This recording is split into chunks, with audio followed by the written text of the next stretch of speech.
Hello and welcome to the video version of the award-winning Happier at Work podcast. My episode today is all about speaking up and getting your voice heard. My guest, Carla Miller, has been on the podcast before. I will put a link to her previous episode down below, so be sure to check that out. Give that a watch, give that a listen. And we cover a range of topics in relation to getting your voice heard. So what happens when you get interrupted, for example? How do you find the courage to speak up? What specific words do you need to use? What specific words do you need to stop using? Loads and loads of practical tips in today's episode. I know you're really going to enjoy it. Don't forget to hit the subscribe button. Let me know in the comments below what you thought and what you're going to do differently as a result of listening to today's episode.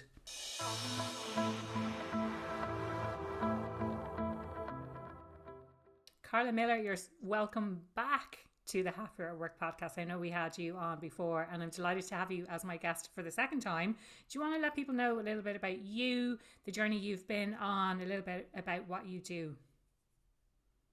Absolutely, and thank you for having me back again, and thank you for coming on my podcast as well. So I am a women's leadership coach. I've been coaching for the past 15 years.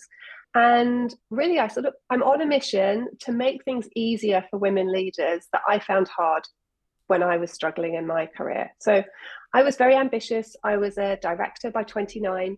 I was in rooms surrounded by people that were older than me, lots of older men, didn't have a lot of natural gravitas and credibility necessarily, but I was smart and I knew my stuff.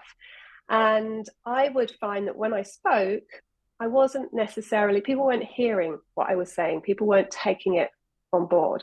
And then that led to me feeling feeling a bit like an imposter. And I know you talk about imposter feelings as well. Feeling like I just need to work harder. I obviously need to be better. I need to work harder in order to prove myself. And of course, now having coached thousands of women, I know that I absolutely was not alone in that. I felt very alone at the time, but now I understand that actually, as women, we are not taken this seriously in boardrooms, and that's nothing to do with how talented we are or what we have to contribute.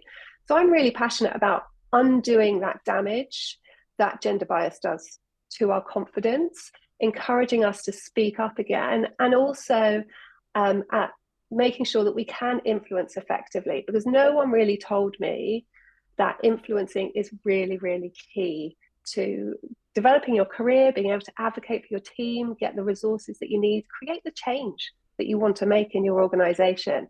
And when I learned to do that, things got much easier for me. I went on to be chief exec of a couple of organizations. I work with boards all the time, or I did do for a period of time, like often me and lots of very old men in suits, and never had an issue with credibility. I'd learned to speak their language. And so now I run group programs, I do one-to-one coaching, I have a community called Women Leading, and the idea is about bringing women together, sharing our stories, supporting each other, realizing we're not alone, and sharing any insights and strategies and tools that I've learned along the way that can help them. So yeah, that's sort of my purpose in life and work at the moment. And such an incredible journey. I want to pick up on this thing about imposter feelings, because I know both of us talk about that. But this idea that I must work harder because I feel like I'm not good enough.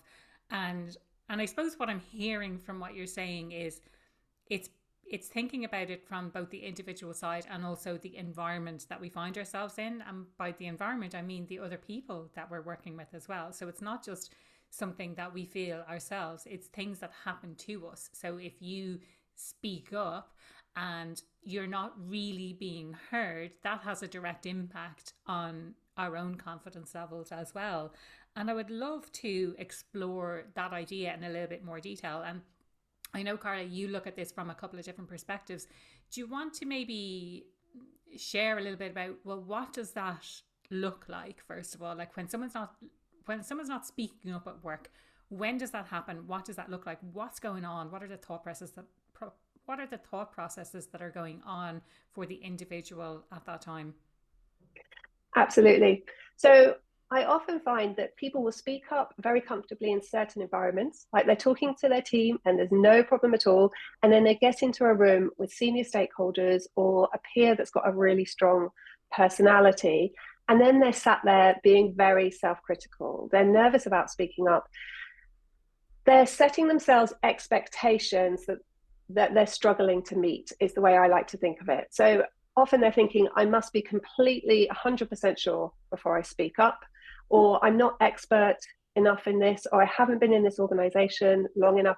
We have all these thoughts in our heads that are stopping us from speaking up. And we don't ever think to flip that and go, well, what's the benefit to me, to the organization, to the quality of this meeting, if I am able to contribute, if I do put in my thoughts? So for me, it's about they're thinking I should be more something, more smart, more analytical, more extrovert. It's different versions for all of us. We're often sat there comparing ourselves to other people, aren't we? And thinking, oh, to be credible in this room, I need to be different. And that really impacts your confidence. It means that you can't speak up. And actually, I think for me, it's exactly the opposite of what we want to do. We don't want to be more like the other people in the room. We want to really own our own strengths and our own opinions, because that's where genuine confidence comes from. You are going to feel a bit like an imposter if you are actually faking it, if you're trying to be something that you're not. The more authentic you are, the more people resonate with what you have to say, the more people trust you. So I think there's all these barriers in our heads before we go into these meetings. And one thing I always encourage people to do is think, what's a helpful thought to have in my head before I go into that meeting where I know I feel intimidated or I know it's challenging? So it might be, I can add as much value as anyone else in the room, or I'm the expert in my area, or it's my job to provide insights or tell people things they don't want to hear sometimes. So just sort of resetting with a different thought instead of just going around in your head with whatever thoughts you have around dread and nerves and, oh, I'm going to mess things up or get things wrong. That can be a really simple thing you can do before the meetings. I love that as an approach, and like just something that resonated with me there, like this idea of flipping the thought to something like it's actually my job to challenge people on what they're doing. It's my job to bring insights, and therefore I wouldn't be doing my job if I didn't speak up in this situation. Absolutely. And I think a lot of mid to senior level leaders, they are confident in their knowledge, but then they get into these rooms and that self-doubt comes up and their inner critic gets very vocal and says, you're going to be judged for that. Or they say something and they're like, that person totally yawned or rolled their eyes. They think I've just said something really stupid. And we make up all this stuff in our heads. And meanwhile, we're not being very present in the meeting, are we? Because we're too busy self-obsessing over what we might have done wrong. And so taking control of your mindset before you go into the meeting can sometimes switch off that inner critic. Yeah.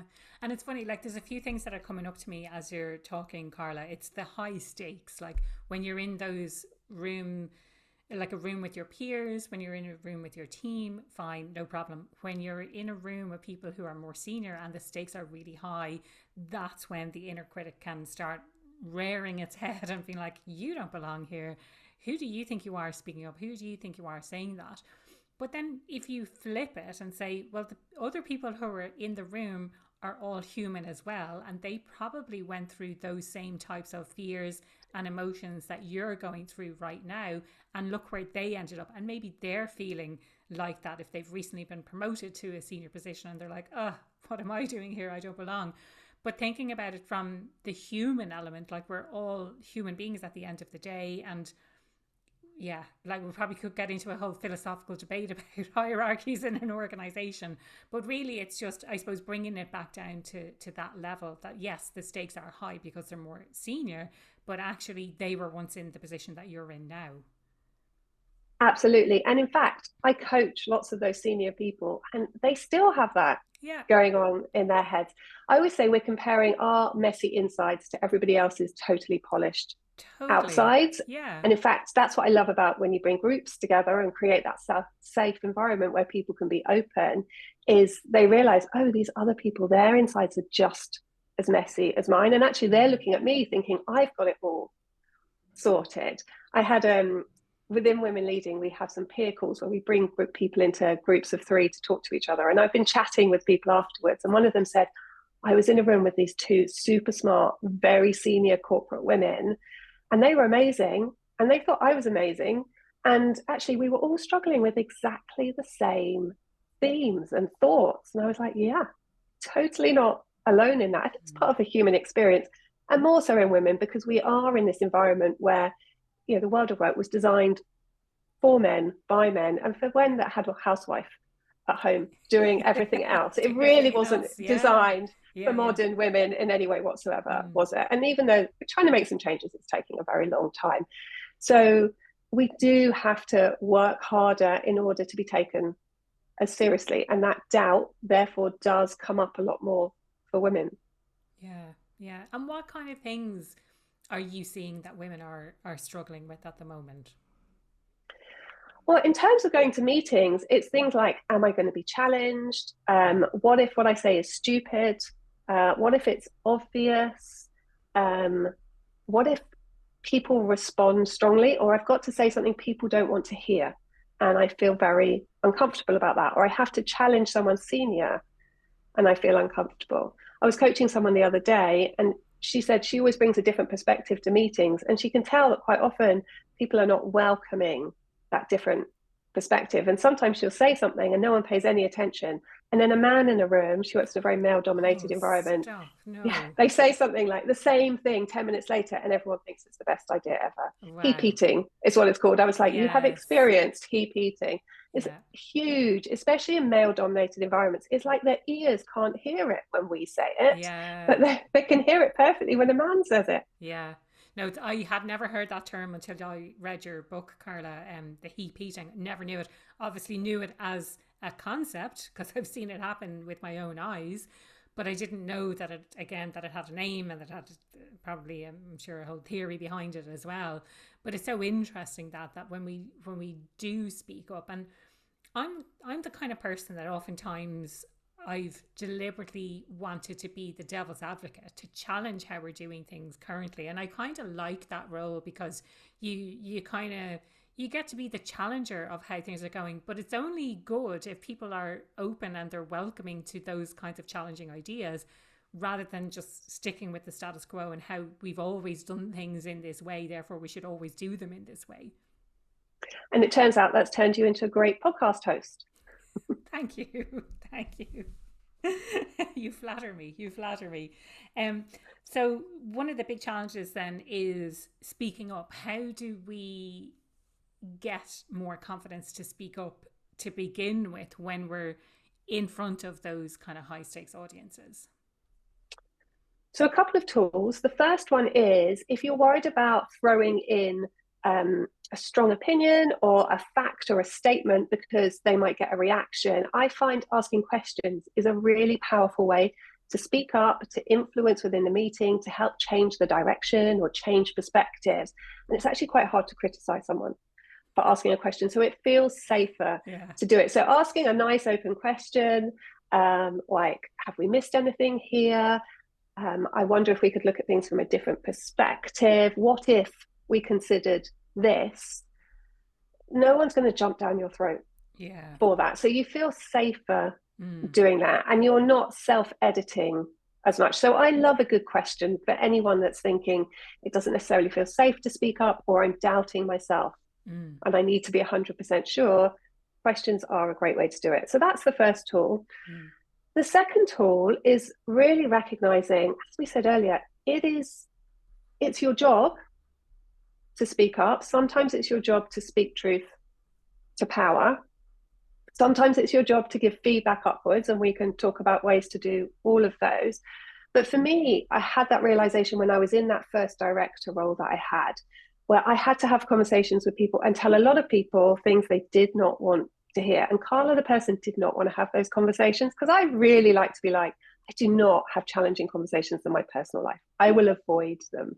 My cleaner's just been here and she broke the toilet seat last time, but both of us just ignored it. Neither of us said anything. I was like, I am avoiding this challenging conversation. But at work, as a director, it was my job to have those conversations. And so at the time, Harry Potter was on at the cinema, and Harry Potter had a cloak of invisibility. When he put it on, he was invisible. I was like, I need some magic clothing of my own to make me feel empowered going into these meetings. And so I realized I don't need natural authority. My job title comes with authority. And for me, it was my job title. For someone else, it might be their expertise or the fact they've been tasked with a responsibility to do something. And with that comes the authority to get that done. So it's not just about being the most senior person in the room. So when I went into meetings, I would imagine putting on my cloak of authority. And when I put on my cloak of authority, I would show up differently. So instead of filling the awkward silences or apologizing a lot, I would allow those pauses. If it felt uncomfortable, I told someone something they didn't want to hear, that's okay. They need time to process that and think about that. My body language changed. I probably spoke a bit more slowly as well. And it's just what we know from psychology is that having some kind of tool, whether it's a visual tool or whether I've got clients who use the same concept, but it's their lipstick or their perfume or their blazer or their heels, whatever way you do it, it gives us more of a sense of agency when we go into situations where we feel like they might be a bit out of our control. So yeah, the cloak of authority, lots of women have been using that now. And it just reminds you, actually, it's nothing to do with my personality. It's my job, and the authority comes with my job to say what needs to be said.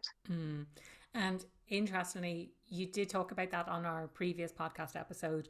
And since then, I've shared that with other people, a couple of people who, you know, they came to me and they said, oh, this is happening or whatever. I'm like, do you know what? Carla Miller has this amazing tool called the Cloak of Authority. You need to use the Cloak of Authority, read about it in her book, whatever it might be, listen to that episode. But yeah, I absolutely love that as a tool as well. And I want to come back to this questions thing. Again, something sprung to my mind, and it was the maybe extreme version of that. When you're asking a provoking question deliberately to get a reaction, you're kind of like, oh, have we considered, and you put in your opinion, which is not really asking a question at all. That's just being, to me, deliberately provocative. So I suppose I want to highlight the difference between asking a question out of curiosity because you know that you have more to add versus deliberately asking a provocative question because you want to kind of get a reaction out of people. And I think people that struggle to speak up are probably not the same people that will poke the bear. Yes, it's such a good point. Yeah. Because they're worried about people's reactions. They're people that are, and I say people, it's a lot of us, and it would include me in the past, very, very conscious of what others might think of them. So I think it's probably, and it's also about tone, how you use those questions, isn't it? What if could be a really open, gentle what if, or it could be a really quite focused, targeted, well, what if this happens? So I think it's probably different people use the phrase in different ways. Yeah. But I think it's such a good tool, and I don't think I've ever heard of it before.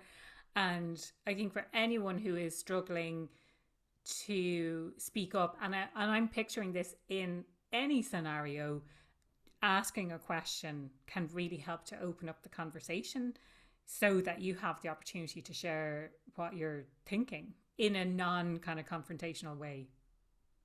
Absolutely. And then sometimes you have to tell people things that you know that they don't want to hear. And I think it's useful to have some phrases for that as well. So one of the things that comes up quite a lot is I'm in a room with senior people and I need to tell them something that they're going to respond very badly to. Do you have a specific example, either from your own kind of career or from one of your clients or something that's happened recently? Sure. So an experience of my own, I was working for a charity and I was a fundraising director. So I was an interim fundraising director. I had come in to help them work out how much money could they raise and how could they do it. And I had to go to a meeting with the board. So this is the non-exec board. And there were about 60 of them, which is unusual. It's usually more like 10 or 15. There were 60 of them in this room. It's a lot. And I had given a presentation about what the team could raise. And honestly, it made no difference to me. I was going to be leaving to go and have a baby anyway. I wasn't coming back. I was just trying to do the best thing I could for the organization. Anyway, collectively, they decided that they were going to take the figure that I said we could raise and triple it. And I was thinking, well, not only is that not possible, but you're going to leave yourself with a huge deficit at the end of the year because you're going to spend based on that assumption. And no one, And I raised my eyebrows, but no one was really listening. And the chief exec, who should have been doing something, did not want to challenge them at all. She found it really hard to challenge. And in the end, I raised my hand in front of this room full of people, stood up and said, look, I wouldn't be doing my job properly if I didn't make sure I've been absolutely clear about the consequences of going down this route. And no one wanted to hear that, but they changed their mind and they went with my suggestion in the end. And people coming up to me going, you just spoke truth to power. And I was like, oh, is that what it's called? Okay. Well, I told them what they needed to hear, because what's important in that situation is that you respect their authority. So I was not saying you're wrong.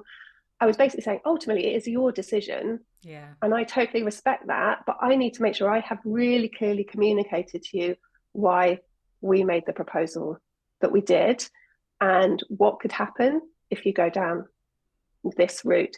And so I think you can challenge an idea, a concept, a decision without challenging people's authority. And they still might not like it, but it doesn't put their backs up in the same way. I think often what happens when people challenge is that they end up challenging someone's authority.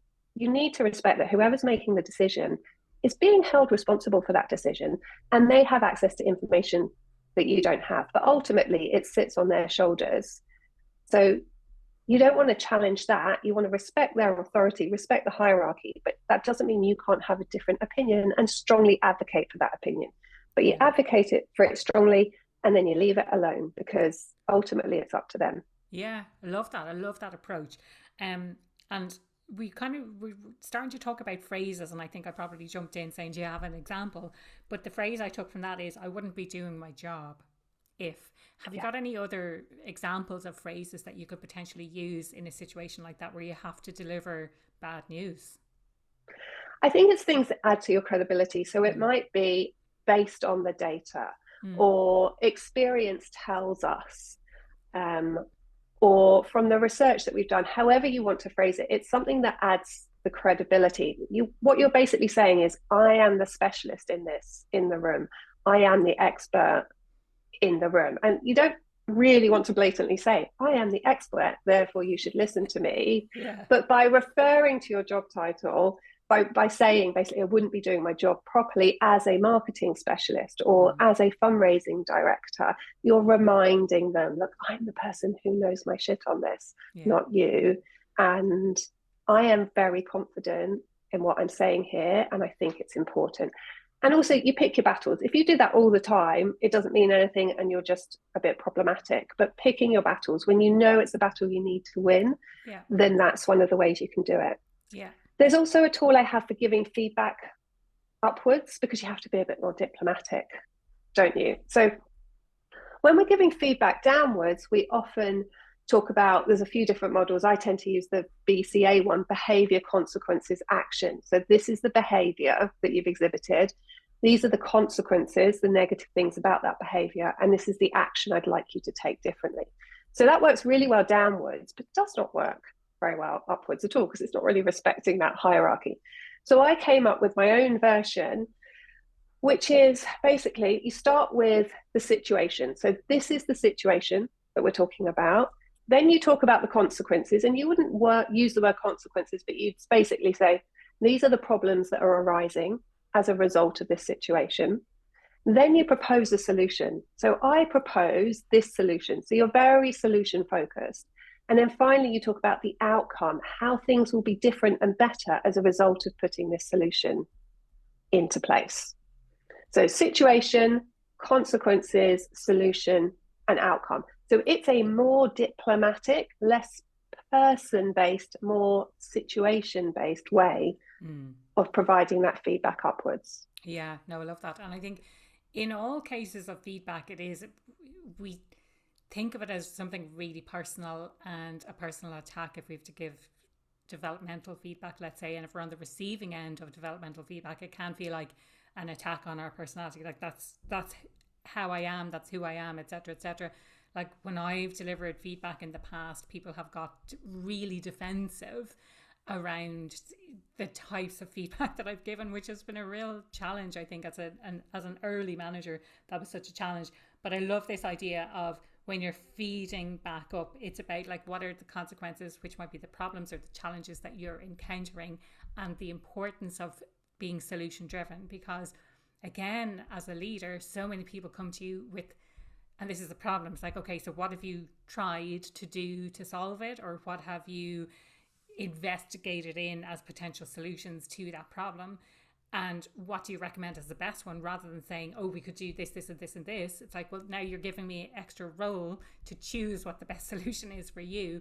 So if you can come and say, this is what I'm proposing as the one solution to this, let's try it, and here's what I think the outcome will be, let's revisit that, and once I've implemented the solution or whatever. I think it's so important.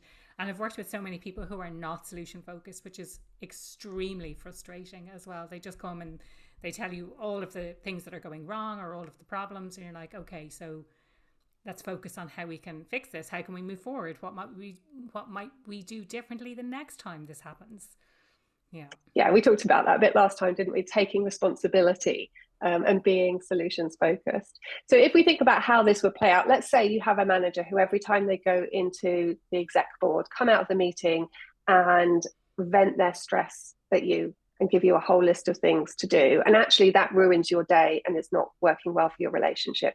You can't just say that. So instead you can say, I notice that when you come out of that meeting, it's an intense meeting for you. There's a lot of actions. You're feeling tired.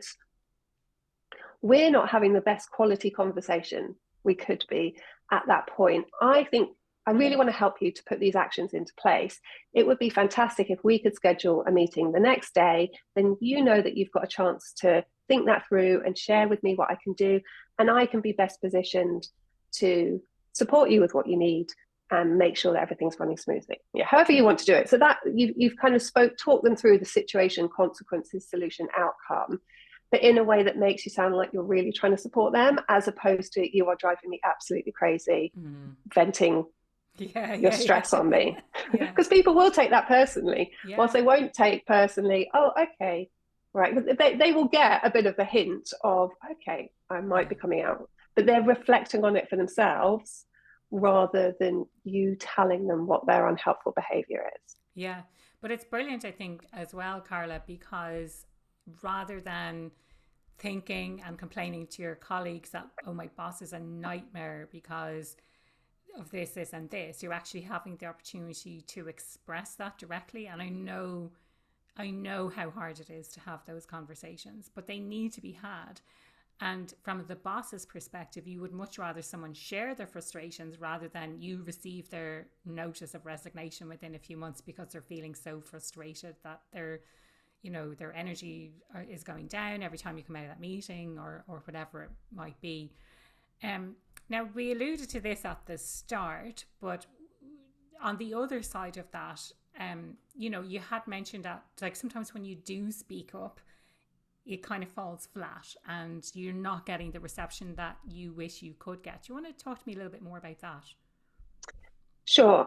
So one of the things that happens quite a lot for women is when we want to say something in a meeting, we are worried about being criticized for it because we can't speak up unedited in the way that men do. Like sometimes I hear men in meetings, I'm like, wow, it must be really nice to be able to say that without worrying about all that negative behavior-based feedback that you can get. Like they can be very sharp and to the point and no one sees that as a bad thing. If a woman shows up like that, we get judged so much.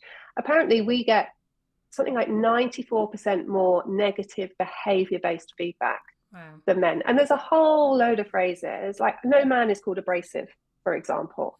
A whole load of phrases that are only used for women. So it makes sense that when we have something to say in a meeting that might be challenging, we want to soften it a little bit.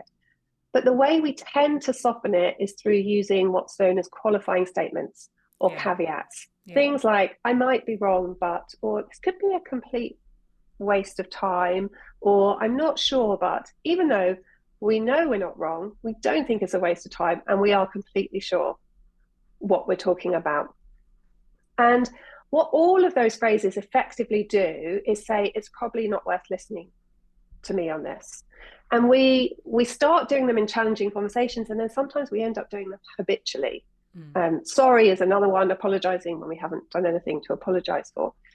So I encourage people to use different softeners instead, because I'm realistic. I don't think we can just go in some places, brilliant. If you're in a psychologically safe place where you can just genuinely say what you think unedited, brilliant. Let's have more workplaces like that. But not many of us actually are.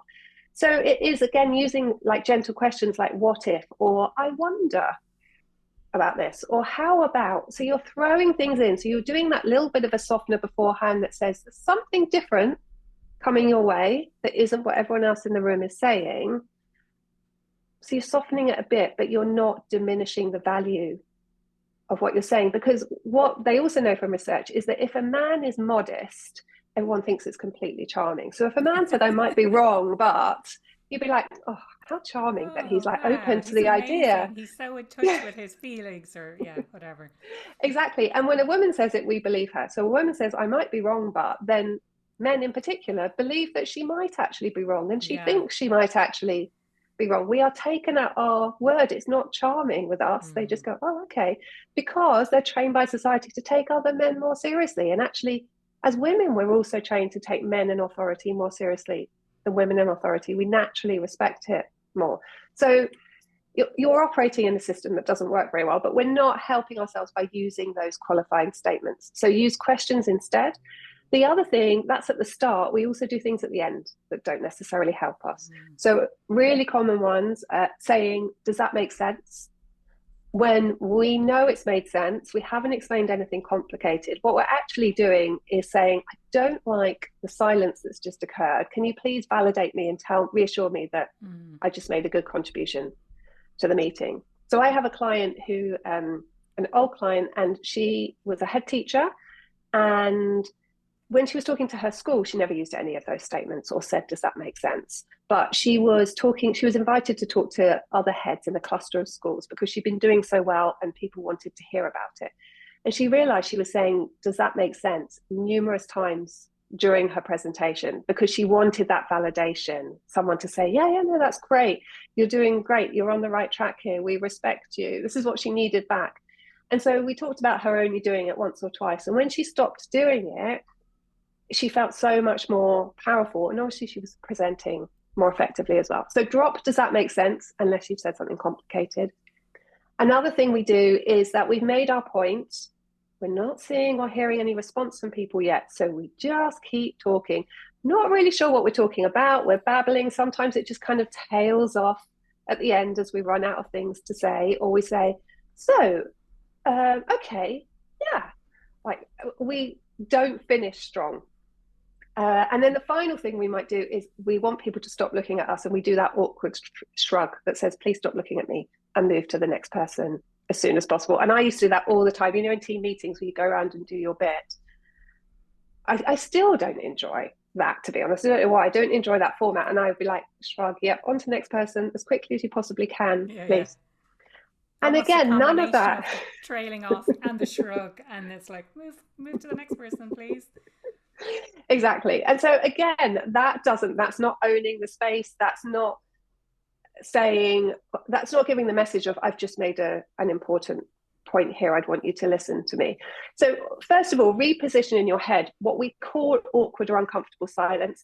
That's just people thinking about that fantastic contribution that you just made. And if you keep talking, then they're going to forget that contribution because they can't think and listen properly at the same time, and they're just listening to whatever it is you're now awkwardly babbling on about. So just allow them thinking time. A third of us are reflective thinkers and really do need time to properly think about an accurate response. So don't assume if there's silence that is bad. It could be you have just landed a genius idea that has blown their minds, or it could be they're thinking about the practical implications of it. And then another thing you can do is make your key point and imagine a full stop at the end of the sentence, and then take a breath. And you're done. And then use your body language to say you finished talking. So it might be you lean forward and pick up a pen. It might be you sit back. If you're in person, you might turn to the next person. You're indicating with your body language, okay, I'm now done. I'm passing the mantle on to anyone else. Or you can use a phrase like, I'm happy to take any questions now, or I'd be really interested in your thoughts on that, or ask a very specific question related to what you've said, however you want to do it. but swap that default, does that make sense, or babbling on thing Yeah. for one of those tools. And that should mean that people are listening to you more because you are presenting more confidently. Now, it doesn't undo gender bias, but it just gives us a better chance. Yeah. Yeah. No, I love that. And there's other words that are softeners that I've become aware of and I've removed from mine. So just is one of them. I'm just following up. I'm just doing this. And you're trying to, again, I think, soften the impact of, maybe this is bothering you in some way, but actually I'm asking you to do your job because you said that you were going to follow up. You said you were going to do whatever. So I've removed just, and if I catch myself typing it, it's usually typing, I will be like, caught myself and I need to remove it. And I've seen it in younger women that I interact with as well. I'm just doing this, or I'm so sorry. And it's like, you've nothing to apologize for, like no need to apologize whatsoever. But it's interesting that you were saying the difference between men and women in those softeners. I might be wrong. And again, I guess it's in the deep-seated fear that maybe we are wrong, that maybe we're not right, that we haven't got it right, that we haven't got it all figured out, that our opinion is meaningless, that people don't care, whatever it might be. But we're putting that in and we're almost giving them an out then by saying, oh, well, she probably is wrong. I'm going to stop listening to what she's saying. I loved those suggestions about what we do at the end, and I'm sure I do that as well.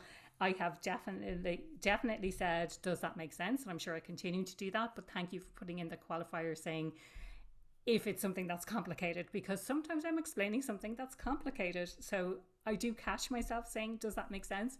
But I'm glad to know it's okay to use that if I'm explaining something that's complicated. I love just an indication with your body language. Now, something that is occurring to me as I'm listening to you talking about all of these things is it takes practice, and really it's about awareness first of all. So catching yourself using those phrases, not berating yourself, but just being aware that this is happening. Okay, so maybe I need to practice using some of those, or verbalizing my thoughts, or using some of the phrases that you've mentioned at the end. And I know it's really cringy to practice this stuff, but if that's what helps you to get better, then like maybe that's what needs to happen. Yeah, and practice, maybe start your practice in a meeting where you feel more comfortable.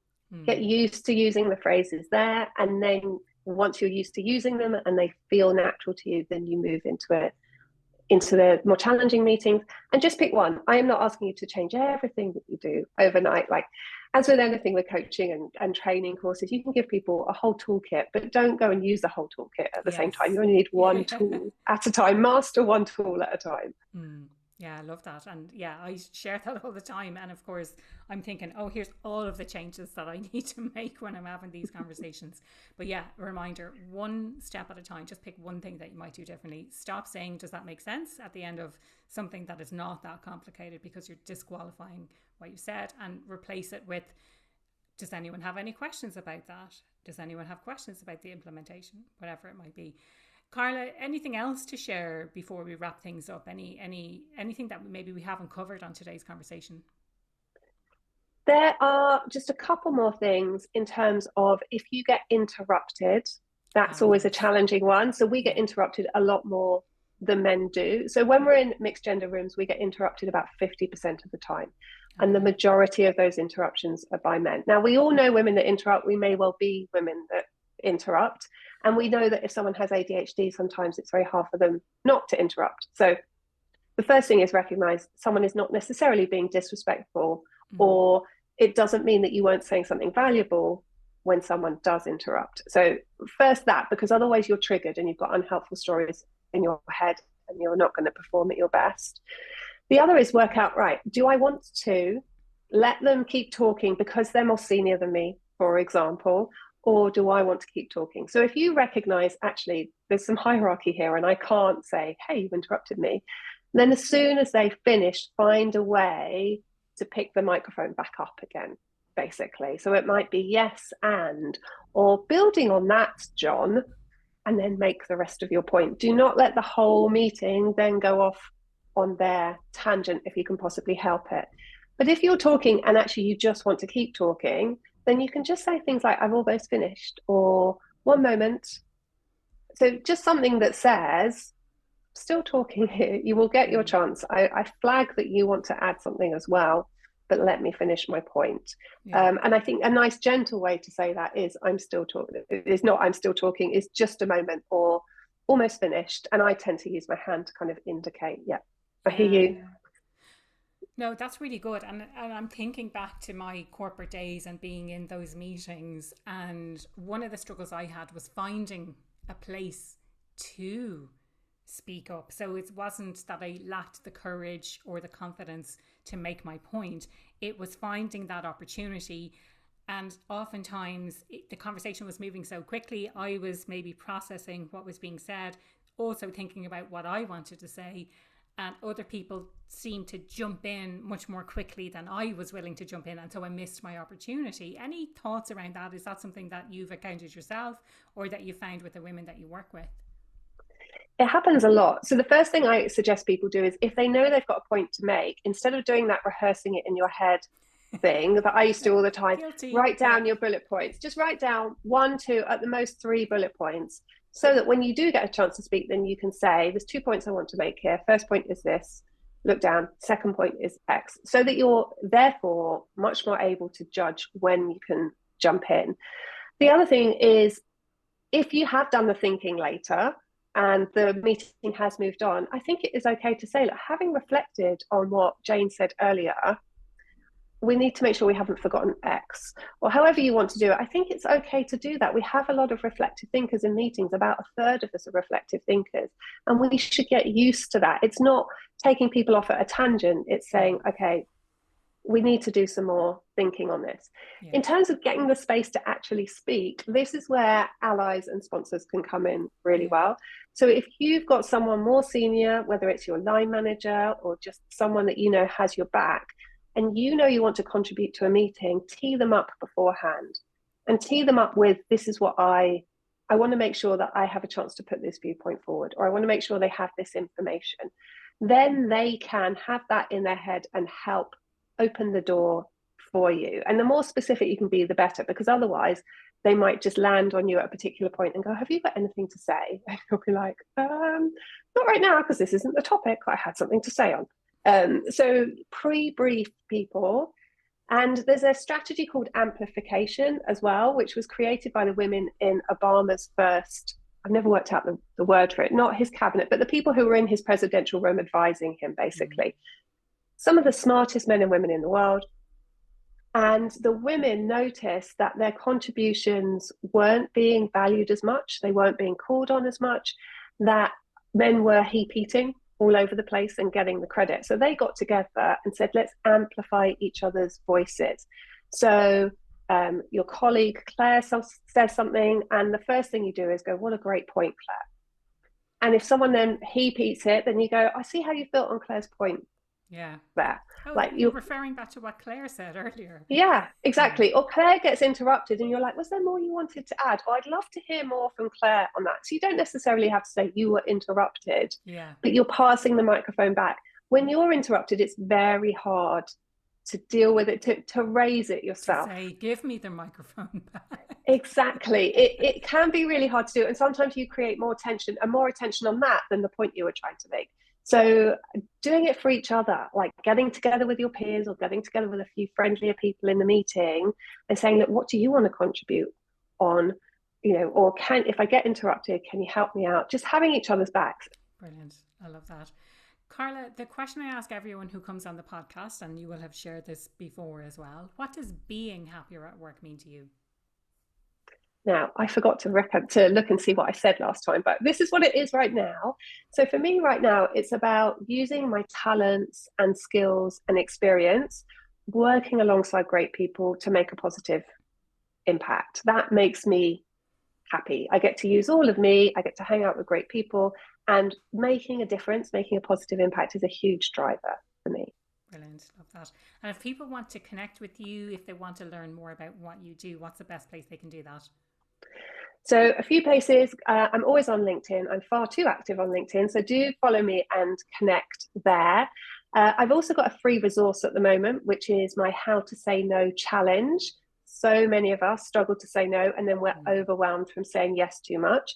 So if you head over to carlamillertraining.com/say no, SAYNO, you'll be able to download that as well. Brilliant. Love that. And I'll put the link to that in the show notes. And of course, you have your amazing podcast, and don't forget to mention your book as well. That's true. So my podcast is called Influence and Impact for Female Leaders. It's a global top 2% podcast.